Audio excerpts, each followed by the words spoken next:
Hello, once again, it's Lit Lessons with GCSE Memes here. Today looking at something slightly different when it comes to Jekyll and Hyde. Rather than today looking at a character, we're going to be looking at the theme of violence in the text. We're looking at three key moments from the text and then having a bit of an analysis of the theme overall.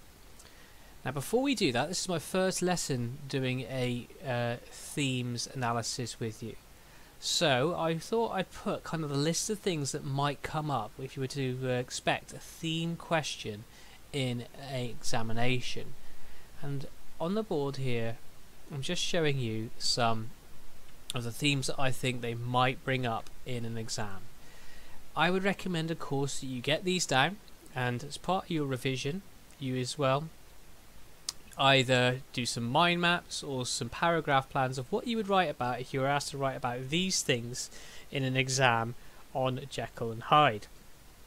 Of course, hopefully at some point there'll be enough videos on here that you'll be able to use my videos to help you with this.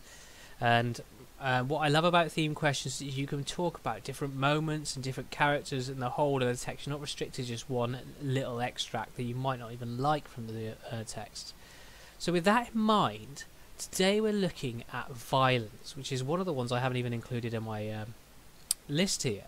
And I've thought about my three favourite moments in the text which have some violence within them, and what I would say about them if I was to write paragraphs about them. So essentially I'm showing you how to do this at home with this video. So here are my three key moments of violence in Jekyll and Hyde. And of course the first one that I'm going to talk about is from chapter 1, from the start of the text. I'm going chronologically today for your benefit, and it is the description of Hyde trampling calmly over a child's body, a young girl's body.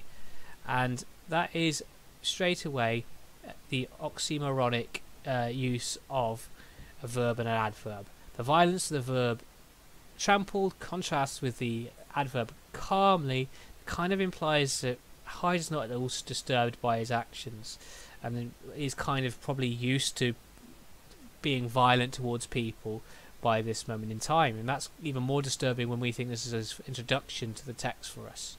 We're left thinking, what else has he done? What other horrible crimes has this individual got up to?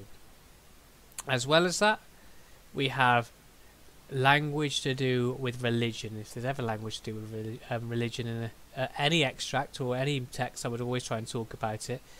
He is referred to, or his actions are referred to, as hellish to see, and this adjective choice here really kind of reflects that he's quite devilish, and he's referred to as a devil and demon and fiend throughout, and his violence is one of the many reasons for that.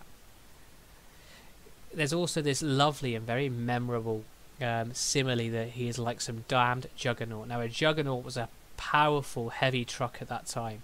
The idea of this heavy thing rolling over a helpless young girl again might suggest the kind of power of Hyde, but also that violence and that level of power that he is using in his acts as well.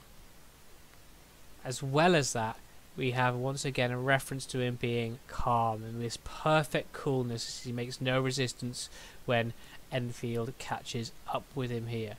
He's relaxed, and it makes him seem more unsettling and more calculated.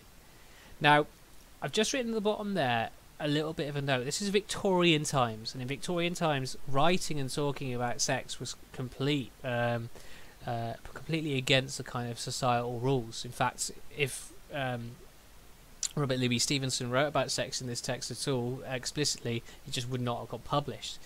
But some might argue that this trampling calmly over a young girl might actually be more of a metaphor for a sexual assault or a sexually motivated attack, and that might be something you want to bring in as an alternative interpretation.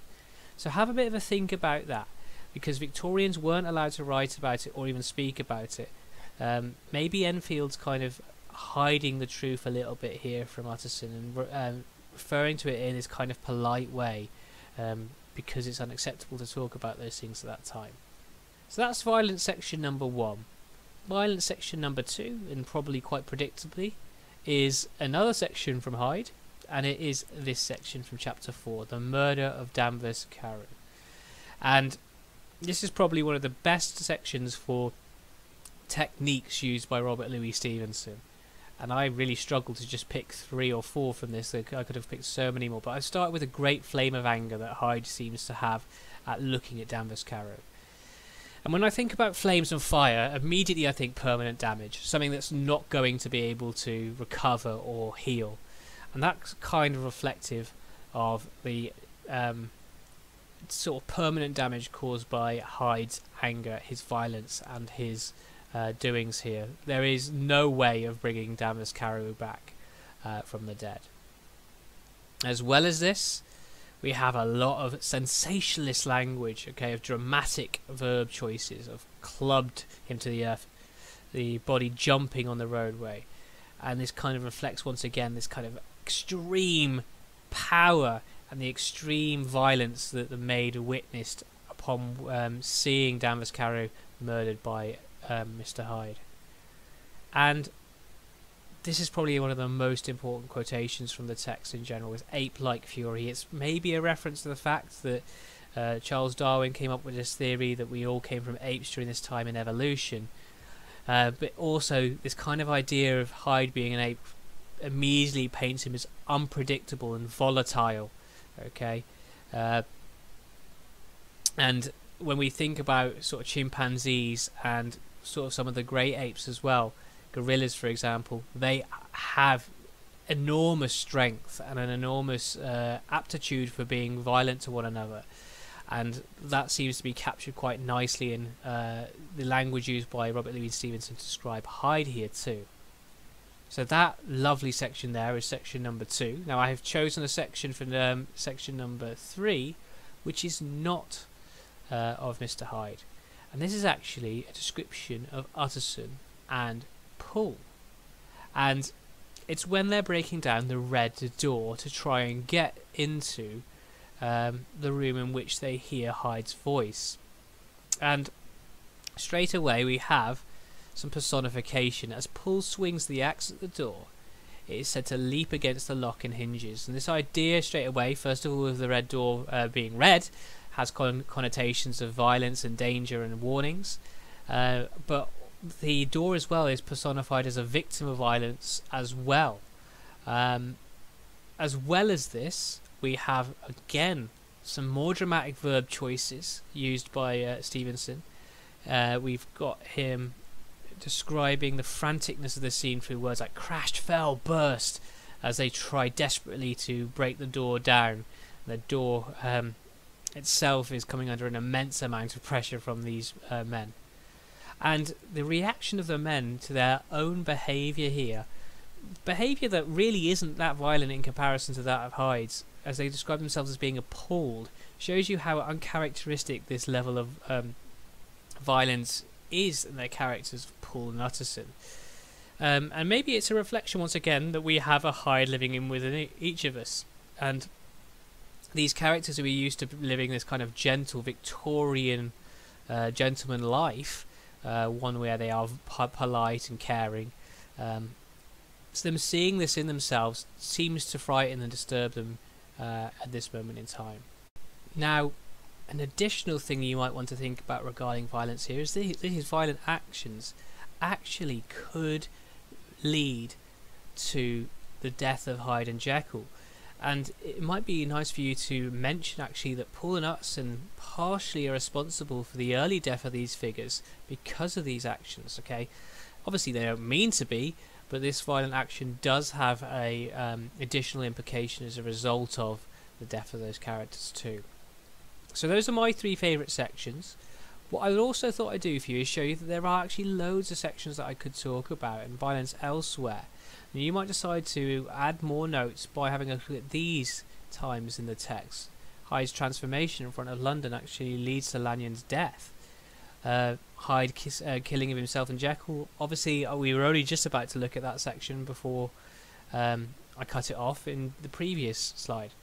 And also have a look at Hyde's ransacked flat at the end of chapter 4 as well. Those are some other sections that I would consider looking at.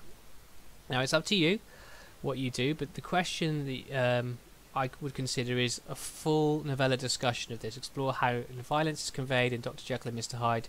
Try and refer to some context in that response as well. As always, I'll put the full text in the description so that you can do that and have a go at that.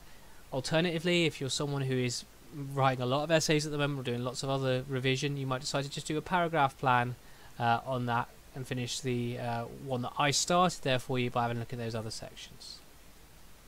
Now then, let's have a look at the meme for today.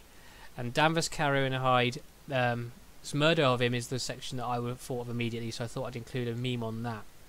As always, feel free to check out our other videos, like and subscribe this page for more content, and if there is anything else I can provide for you, please let me know in the comments section below.